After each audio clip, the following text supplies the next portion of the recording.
আর ভালো লাগে না। গিন্নি জ্বালায় একদণ্ড বাড়িতে বসার জো নেই।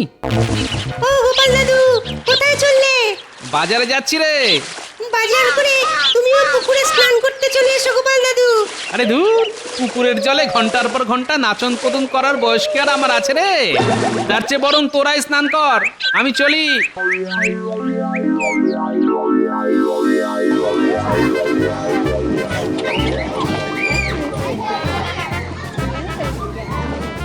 কি ব্যাপার সেনাপতি, আজ কি চিংড়ি না ইলিশ?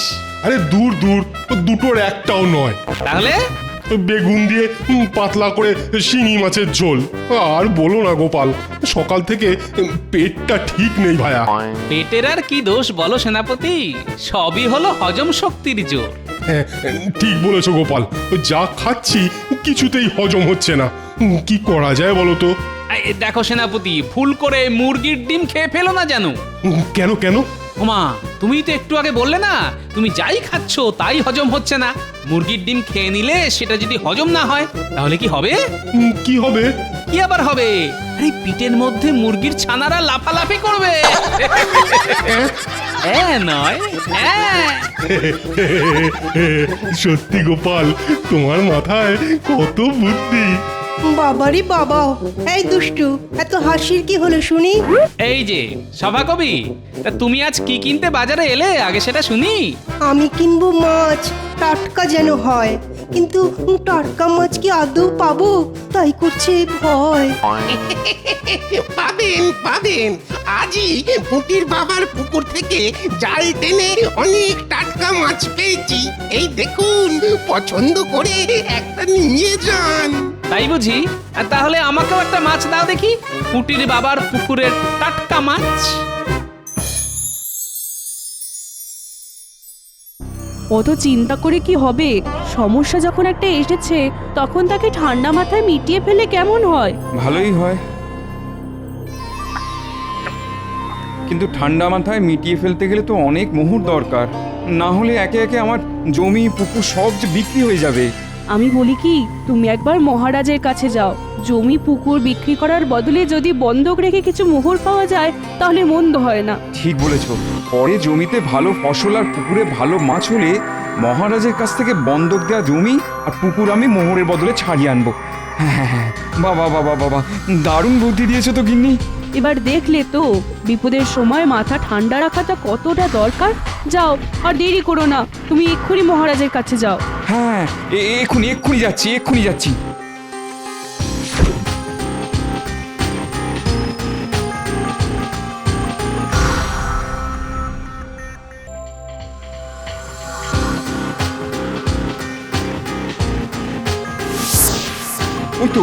ওই তো মন্ত্রীমশাই যাচ্ছেন। মন্ত্রীমশাই, ও মন্ত্রীমশাই! কে? এই যে আমি মন্ত্রীমশাই। ও পুটির বাবা, তুমি বলো কি চাই? আগে আগে বড় বিপদে পড়েছি মন্ত্রীমশাই, তাই মহারাজের কাছে যাচ্ছিলাম। রাস্তায় আপনার সঙ্গে দেখা হয়ে ভালোই হলো। বিপদ? কি বিপদ শুনি? আগে আপনি তো জানেন এবছর জমিতে ভালো ফসল হয়নি, তার উপরে আমার বাড়ির ছাদ দিয়ে জল পড়ে। ভাবছি আসছে বর্ষার আগে আমি বাড়ির ছাদটা সারিয়ে নেব। সেই জন্যই মহারাজের কাছে জমি বন্ধক দিয়ে যদি কিছু মোহর পাওয়া যেত তাহলে বড় ভালো হতো। জমি বন্ধক রেখে মোহর? তারপর যখন হাতে মোহর আসবে তখন সেই জমি ছাড়িয়ে নেবে পুটির বাবা। হ্যাঁ, তাহলে আমার লাভ কি হবে? না না, মহারাজ আর কারুর জমি বন্ধক রেখে মোহর দেন না। তাহলে কি হবে মন্ত্রীমশাই? মাঠের শেষ প্রান্তে তোমার একটা পুকুর আছে না পুটির বাবা? হ্যাঁ হ্যাঁ হ্যাঁ মন্ত্রীমশাই, মহারাজ চাইলে মোহরের বদলে আমি ওই পুকুরটাও বন্ধক রাখতে পারি। বন্ধক নয়, যদি ওই পুকুরটা তুমি বিক্রি করো তাহলে আমি তোমাকে সাহায্য করতে পারি। হ্যাঁ, হাতে তো মোটে ওই একটাই পুকুর আছে, ওটাও চলে গেলে আমার কি হবে মন্ত্রীমশাই? এদিকে আমার এখন মোহরের খুব দরকার। ঠিক আছে মন্ত্রীমশাই, আমি রাজি, কিন্তু আমার ওই পুকুর কিনবে কে? কেন? আমি তো আছি, আমি কিনবো। তোমার পুকুরের দাম কত? আগে অনেক বড় গভীর পুকুর, পুকুরে মাছও আছে। ও পুকুরের দাম কম করে 20 মোহর তো হবেই। বেশ, তাহলে আমি তোমাকে 10 মোহর দেব। হ্যাঁ, অত বড় পুকুরের বদলে মাত্র 10 মোহর? বেশি ক্যামেও করলে তাও দেব না, এই বলে দিলাম। বিপদের দিনে আমি তোমার কাছ থেকে 10 মোহরের বদলে পুকুরটা কিনছি, এই অনেক। আজ বিকেলে কাগজপত্র নিয়ে আমার বাড়িতে চলে এসো, আর 10 মোহর নিয়ে যেও, কেমন?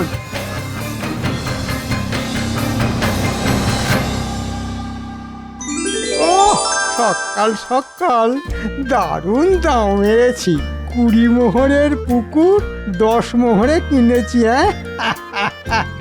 এবার ওই পুকুরটা 30 মোহরে বিক্রি করে দেব। তাহলে বাড়িতে বসে বসে আমার 20 মোহর লাভ।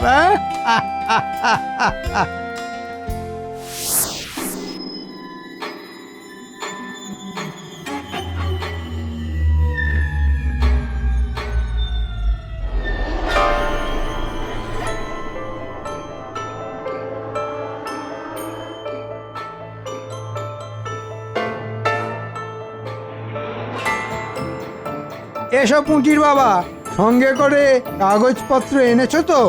আগে এই যে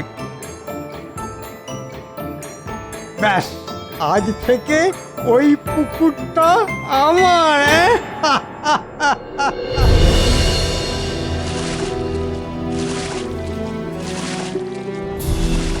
ও পুটির বাবা, বলি পুকুরের ধারে দাঁড়িয়ে কি দেখছো শুনি? জালে চারাপোনা উঠলো নাকি? না গো গোপাল দাদা, এ পুকুর যে আর আমার নেই, তাই দাঁড়িয়ে দাঁড়িয়ে দেখছিলাম। বলো কি পুটির বাবা, তোমার পুকুর আর তোমার নেই? না গোপাল দাদা, মন্ত্রী মশাই আমার কাছ থেকে পুকুরটা 10 মোহরের বদলে কিনে নিয়েছেন। হ্যাঁ, এত বড় পুকুর, পুকুরে কত মাছ, আর এসব তুমি মাত্র 10 মোহরের বদলে বিক্রি করে দিলে? আমার যে হাত পা বাঁধা গোপাল দাদা, বড় বিপদে পড়ে মহারাজের কাছে যাচ্ছিলাম সাহায্যের আশায়। রাস্তায় মন্ত্রী মশাইয়ের সঙ্গে দেখা হতে উনি বললেন মহারাজের কাছে নাকি আর জমি বন্ধক রেখে মোহর পাওয়া যাবে না। তারপর উনি বললেন যদি আমি ওনাকে ওই পুকুরটা 10 মোহরের বদলে বিক্রি করে দিই তাহলেই একমাত্র আমার অভাব মিটবে। এবার তুমিই বলো গোপাল দাদা, আমি কি করতাম? এখন আর কিছুই করার নেই। মন্ত্রীমশাই তোমাকে আচ্ছা করে বোকা বানিয়েছে। তবে শুধু বোকা নয়, উনি মহারাজের নামেও ভুল কথা প্রচার করেছেন। আমি যতদূর জানি, কোনো প্রজা বিপদে পড়লে মহারাজ তাকে ঠিক সাহায্য করেন। এখন মনে হচ্ছে 10 মোহরের বদলে এই পুকুরটা মন্ত্রীমশাইকে বিক্রি না করলেই ভালো হতো। গোপাল দাদা, তুমি আমাকে বাঁচাও, যে করেই হোক আমাকে আমার পুকুরটা ফিরিয়ে দেওয়ার ব্যবস্থা করো। শুধু পুকুর নয়, সঙ্গে সঙ্গে মন্ত্রীমশাইকে লোক ঠকানোর উচিত শিক্ষাও দিতে হবে। তুমি কোনো চিন্তা করো না পুটির বাবা, আমি কথা দিলাম, যেমন করেই হোক আমি ওই বদমাশ মন্ত্রীকে উচিত শিক্ষা দিয়ে তোমার পুকুর তোমার কাছে ফিরিয়ে দেব। তাই যেন হয় গোপাল দাদা, তুমি না থাকলে আমাদের মতন প্রজারা পুরো অন্ধ। যাও যাও, এবার নিজের বাড়ি ফিরে যাও, আমি যাই রাজসভায়।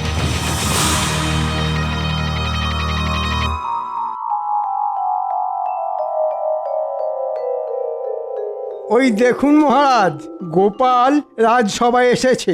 আজ মনে হয় আকাশে সূর্য নয়, চাঁদ উঠেছে। কি ব্যাপার গোপাল, তোমার কপালে এত ভাঁজ কেন? আগে আর কি বলবো মহারাজ, কয়েকদিন ধরে খুব হাত টান যাচ্ছে। তাই ভাবছি আমার যতটুকু জমি আছে সব আপনার কাছে বন্ধক রেখে কিছু মোহর নেব। বেশ গোপাল, তুমি তাহলে আগামীকালই জমি বন্ধক রেখে আমার কাছ থেকে মোহর নিয়ে যাও। প্রজারা বিপদে পড়লে আমি রাজা হয়ে সব সময় তাদের পাশে আছি। কিন্তু আপনার মন্ত্রী মশাই তো নেই মহারাজ। হ্যাঁ মানে? এই যে পুঁটির বাবা গোপালকে সব বলে দিয়েছে নাকি? আগে হ্যাঁ মহারাজ, এই বদমাস মন্ত্রী পুঁটির বাবার কাছ থেকে তার একমাত্র পুকুর মাত্র 10 মোহরের বদলে কিনে নিয়েছে পুঁটির বাবার অভাবের সুযোগ নিয়ে। না মহারাজ, পুঁটির বাবা আমাকে স্বেচ্ছায় পুকুরটা বিক্রি করেছে। গোপাল, তোমার কাছে কি কোনো প্রমাণ আছে? আগে সেটা তো নেই, তবে পুঁটির বাবা আমাকে নিজে কথা বলেছে। পুঁটির বাবার মাথা খারাপ হয়ে গেছে, তাই সে উল্টো পাল্টা বকছে। এই বিষয়ে আমি তো কিছুই করতে পারবো না গোপাল, কারণ আমাদের কাছে তো মন্ত্রীর বিরুদ্ধে কোনো প্রমাণ নেই। মানে কে সত্যি কথা বলছে আমি তো নিজেই বুঝতে পারছি না। কিন্তু আমি জানি পুঁটির বাবা ওরকম মানুষই নয়। আর মন্ত্রী মশাইকে তো আমি হাড়ে হাড়ে চিনি। আমিও বলে রাখলাম মহারাজ, মন্ত্রী মশাইয়ের কাছ থেকে পুঁটির বাবার ওই পুকুর আমি উদ্ধার করবই, না হলে না হলে না হলে কি গোপাল? না হলে আপনারা আমার নামে গরু পুষবেন। হ্যাঁ, গরুর নাম হবে গোপাল। আমিও দেখবো গোপাল তুমি কিভাবে ওই পুকুরটা আমার কাছ থেকে নিয়ে যাও।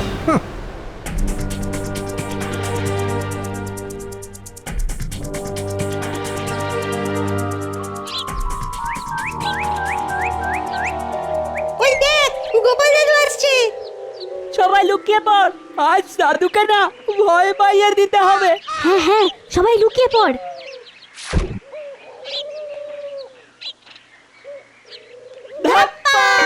ওরে বাবারে, গোপাল দাদু ভয় পেয়েছে, গোপাল দাদু ভয় পেয়েছে। কি মজা কি মজা। হ্যাঁ, তোদের জন্য মাখা সন্দেশ এনে রেখেছিলাম, ভেবেছিলাম তোদের দেব, কিন্তু এখন ওটা আমি একা খাবো, তোদের একটুও দেব না। হ্যাঁ, কেন দাদু? তোরা আমাকে ভয় দেখাবি আর আমি তোদের মাখা সন্দেশ খাবো? হ্যাঁ, এই রে, দাদু রাগ করেছে। আর হবে না দাদু, সত্যি বলছি আর হবে না। এই গুলটে তুই ঘুমাচ্ছে না দাদুর কাছে। এ দাদু, মাখা সন্দেশের দিব্যি বলছি, আর এরকম করব না। তোরা আমাকে মুখোশ দিয়ে ভয় দেখালি, আর আমি তোদের সামান্য মাখা সন্দেশ দিয়ে কেমন চমকে দিলাম বল। যেমন নাতি তাদের তেমন দাদু। কিন্তু তোরা এই মুখোশ কিনলি কোথা থেকে শুনি? বড় বট কাছে নিচে একটা লোক আজ অনেক মুখোশ নিয়ে বসেছে দাদু। হ্যাঁ দাদু, কত রকমের মুখোশ আছে তার কাছে। এটা অনেকটা আমাদের মন্ত্রী মশাইয়ের মতন দেখতে। জানো গিন্নি, আজ রাজসভায় আমার সঙ্গে মন্ত্রীর একচোট হয়ে গেছে। আমিও বলে এসেছি, মন্ত্রীর কাছ থেকে পুঁটির বাবার পুকুরটা উদ্ধার করতে না পারলে আমার নামে গরু পুষতে। মন্ত্রীমশাই এবার যখন খাল কেটে কুমির ঢুকিয়েছেন, তখন সেই কুমিরের কামড় ওনাকেই খেতে হবে। পেয়েছি, একটা বুদ্ধি খুঁজে পেয়েছি। গিন্নি, আমি এক্ষুনি আসছি। এই ন্যাপলা, গুলটে, পুটি, তোরা চল আমার সঙ্গে। বলি আবার কোথায় চললে? উফ, এই মানুষটাকে নিয়ে আর পারা যায় না।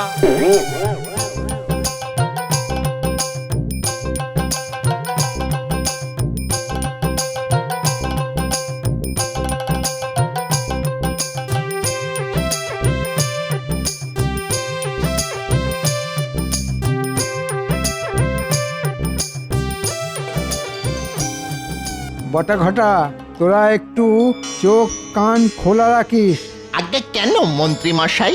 যতদিন না পুকুরটা অন্য কাউকে বিক্রি করতে পারছি ততদিন গোপাল যেন পুকুরের আশেপাশে না আসতে পারে। আচ্ছা মন্ত্রী মশাই, আচ্ছা। গোপাল কেন, আমরা কাউকে এই পুকুরের ধারে কাছে আসতে দেব না। হ্যাঁ, এবার দেখি গোপাল কি করে আটকায় আমাকে। আমি হলাম মন্ত্রী। আবার নতুন করে পরিচয় দেওয়ার কি আছে? আমরা তো জানি আপনি মন্ত্রী। তাই তো ঘটা?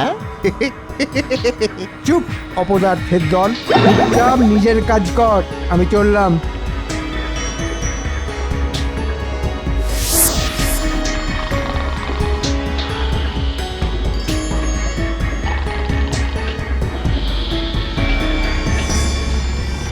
যা ন্যাপলা, গুলটে, পুটি, এবার ওদের পুকুরের জলে ছেড়ে দিয়ে আয়।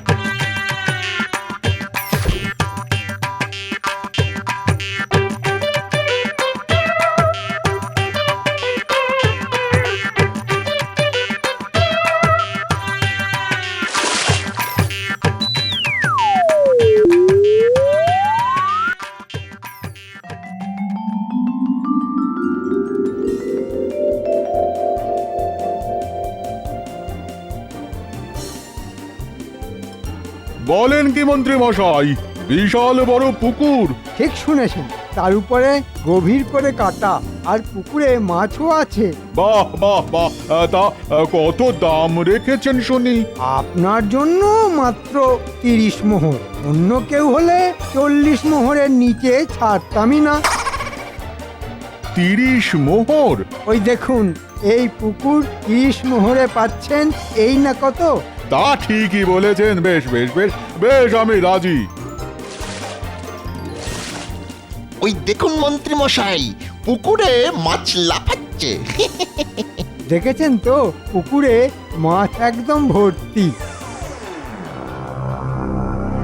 ও মা গো, শুধু মাছ নয়, এই পুকুরে তো কুমিরও আছে। হ্যাঁ, কুমির?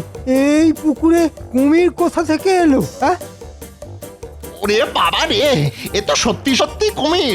পালা ঘটা পালা, না হলে বেঘরে আমাদের প্রাণটাও যাবে। উরে বাবা রে বাবা। বাবা রে বাবা, আমি আমি এ পুকুর কিনবো না, বিনামূল্যে দিলেও না। পালাও পালাও পালাও, সবাই পালাও। হ্যাঁ, হ্যাঁ, এবার আমি এই পুকুরটা কাকে বিক্রি করব?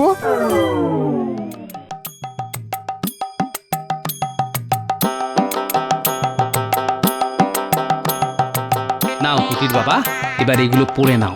এগুলো পড়ে কি হবে গোপাল দাদা? আছে আছে, কাজ আছে। এখন থেকে আমি হলাম জমিদার আর তুমি হলে আমার কর্মচারী, বুঝলে? বুঝলাম বুঝলাম গোপাল দাদা, বুঝলাম। মন্ত্রী তোমাকে যে 10 মোহর পুকুরের বিনিময়ে দিয়েছিল সেগুলো সঙ্গে করে এনেছো তো? এই যে গোপাল দাদা। এটা রাখো পুটির বাবা, এটা হলো ক্ষতিপূরণের টাকা। আর বাকি 5 মোহর থাক আমার কাছে, একটু পরেই ওটার দরকার পড়বে।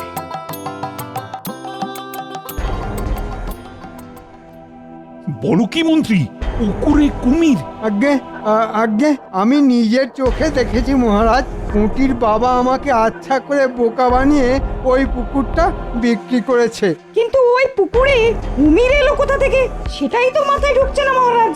আমার মনে হয় ওই বর্ষার সময় গঙ্গা থেকে ওই কুমিরগুলো ভেসে এসেছে। মহারাজ, এবার কিছু একটা করুন, না হলে যে আমি ভেসে যাব। আমার 10 মোহরও যে ভেসে যাবে।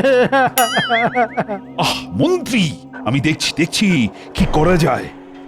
জয় মহারাজের জয়। প্রণাম মহারাজ। আপনি কে? আগে আমি এক ছোট জমিদার, পয়সা করি বিশেষ নেই, তাই হয়তো আপনি আমাকে ঠিক চেনেন না। আর এই হলো আমার কর্মচারী। বেশ বেশ, তা আপনি আমার দরবারে? বলছি শুনলাম মাঠের শেষ প্রান্তে একটা পুকুরে নাকি কুমির দেখতে পাওয়া গেছে। হ্যাঁ হ্যাঁ, ওটা তো আমার পুকুর। এই কয়েকদিন আগেই কিনেছি। বাহ বাহ, আমি এসেছি ওই পুকুরটা কিনতে। হ্যাঁ, সত্যি? আগে হ্যাঁ, আপনি কি ওই পুকুরটা আমাকে বিক্রি করতে চান? হ্যাঁ, চাই, মানে খুব করে চাই। ব্যাস, তাহলে ঝামেলা মিটে গেল। আমি 5 মোহরের বদলে আপনার কাছ থেকে ওই পুকুরটা কিনে নিতে চাই। হ্যাঁ, মাত্র 5 মোহর? না না, আমি ওই পুকুরটা 10 মোহর দিয়ে কিনেছি। মন্ত্রীমশাই, ওই পুকুর ইনি ছাড়া আর কেউ নিতেই চাইবেন না। আপনার ভাগ্য ভালো, ওই 5 মোহর পাচ্ছেন। আমি হলে তো বিনামূল্যেও নিতাম না। হ্যাঁ, ঠিক বলেছে সেনাপতি। 5 মোহর যখন পেয়েছো তখন রাজি হয়ে যাও, না হলে তোমার ওই 10 মোহরই কুমিরের সঙ্গে জলে চলে যাবে মন্ত্রী। হ্যাঁ, ঠিক আছে, আমি রাজি। বাহ বাহ বাহ, তবে এই নিন 5 মোহর, আর পুকুর কেনার কাগজপত্র আপনি আমার এই কর্মচারীর হাতে দিয়ে দিন।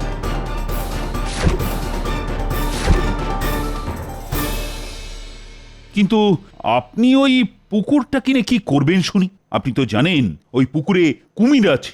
আমি ওই পুকুরটা আবার পুটির বাবাকে ফিরিয়ে দেব মহারাজ। হ্যাঁ, গোপাল, তুমি? শুধু আমি নই, আমার সঙ্গে পুটির বাবাও আছে। তার মানে এসব তোমার চাল ছিল গোপাল? আগে হ্যাঁ মহারাজ। তার মানে আমার পুকুরে কুমির তুমি ছেড়েছো? আগে সব কথা জানতে গেলে তো সবাইকে একবার পুকুর পাড়ে যেতে হবে। ওই দেখুন মহারাজ, বলেছিলাম না এই গোপালই আমার পুকুরে কুমির ছেড়েছে যাতে আমি আবার পুকুরটা বিক্রি করে দিই। না না গোপাল, এ কিন্তু তুমি ভারী অন্যায় করেছো। এইভাবে লোক ঠকানো তোমার মোটেই উচিত হয়নি। আগে আমি লোক ঠকাইনি মহারাজ, লোক ঠকিয়েছে তো আমাদের মন্ত্রীমশাই। কি মন্ত্রীমশাই, এবার আপনি নিজের মুখে সব কথা স্বীকার করবেন, না আমি আপনাকে ধাক্কা মেরে পুকুরের জলে ফেলবো? না, মানে ভুল হয়ে গেছে মহারাজ। আমি আসলে... মন্ত্রী, তুমি কি করেছো এবার আমাকে একটু খুলে বলো তো। আগে পুটির বাবাই আপনাকে সবটা বলবে মহারাজ। কি পুটির বাবা, শুরু করো। বলছি গোপাল দাদা।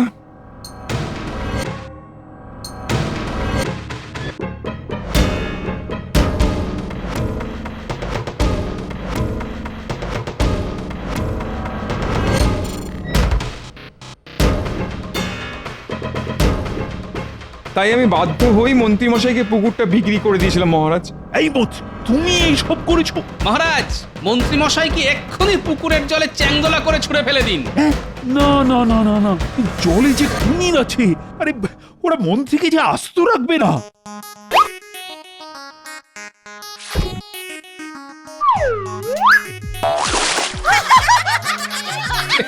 কোথায় কুমির? ওটা আসল কুমির নয়, ওটা হলো কুমিরের মুখোশ। নাতি নাতনিদের সঙ্গে নিয়ে গিয়ে এই মুখোশ আমি কিনে এনেছি মহারাজ। হ্যাঁ?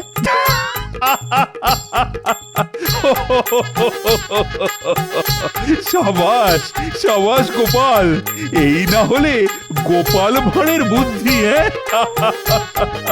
এবার দেখলেন তো মন্ত্রী মশাই, খাল কেটে পুকুর কেটে আমি কেমন কুমির ঢোকালাম। মুটির বাবা, আশা করি এবার তোমার অভাব মিটেছে। তুমি তোমার হারানো পুকুরও পেলে, সঙ্গে 5 মোহরও। হ্যাঁ গোপাল দাদা। এই ফাঁকে এখান থেকে কেটে পড়ি, না হলে কপালে দুঃখ আছে। এই মন্ত্রী, কোথায় পালাচ্ছ? হ্যাঁ, কোথায় পালাচ্ছ শুনি? এই রে, এবারের মতন আমাকে ছেড়ে দিন না মহারাজ, ছেড়ে দিন না মহারাজ, ছেড়ে দিন। না না না না না না, এত সহজে আমি তোমাকে ছেড়ে দেব না। ওরে বাবা রে, ও ও ও ও এই প্রথম দেখলাম একটা কুমির জলে ডুবে যাচ্ছে। ডুবে গেলাম, ডুবে গেলাম, ডুবে গেলাম, ডুবে গেলাম।